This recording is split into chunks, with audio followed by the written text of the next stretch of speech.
Carbohydrate শরীরকে জ্বালানি দেয়। এটি শক্তির জন্য গুরুত্বপূর্ণ, তবে ভারসাম্য রাখাও জরুরি।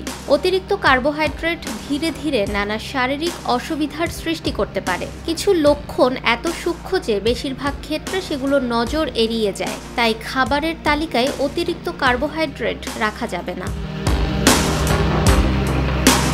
খাওয়ার কিছুক্ষণ পরই যদি আবার ক্ষুধা পেয়ে যায়, তাহলে সেজন্য কার্বোহাইড্রেট দায়ী হতে পারে। একটি গবেষণায় দেখা গেছে যে ভাত এবং রুটির মতো সাধারণ কার্বোহাইড্রেট দ্রুত হজম হয়, রক্তে শর্করার মাত্রা বৃদ্ধি করে এবং তারপরে তা দ্রুত হ্রাস করে।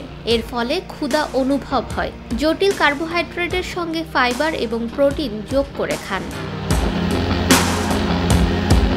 খাওয়ার পরপরই শক্তি বেড়ে আবার কয়েক মুহূর্ত পরেই কমে যাচ্ছে। এগুলো পর্যাপ্ত ফাইবার বা প্রোটিন ছাড়াই অতিরিক্ত কার্বোহাইড্রেট যুক্ত খাবার খাওয়ার লক্ষণ। রক্তে শর্করার মাত্রা খুব দ্রুত বৃদ্ধি এবং হ্রাস পেলে শক্তিও হ্রাস পায়। সেখান থেকে দেখা দেয় অনবরত ক্লান্তি। ভাত, ময়দা জাতীয় খাবার অথবা চিনিযুক্ত খাবার অতিরিক্ত খেলে দ্রুত ওজন বাড়তে থাকবে।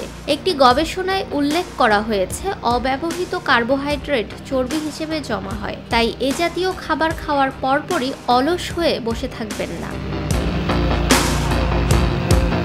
প্রক্রিয়াজাত কার্বোহাইড্রেট এবং চিনিযুক্ত খাবার বেশি গ্রহণ করলে ইনসুলিনের মাত্রা বৃদ্ধি পেতে পারে, হরমোনের ওপর প্রভাব পড়তে পারে এবং প্রদাহের সূত্রপাত হতে পারে। ফলে ত্বকে ব্রণ, মলিন ত্বক এবং তৈলাক্ত ভাব হয়। তাই এ ধরনের খাবার অতিরিক্ত খাওয়া এড়িয়ে চলুন।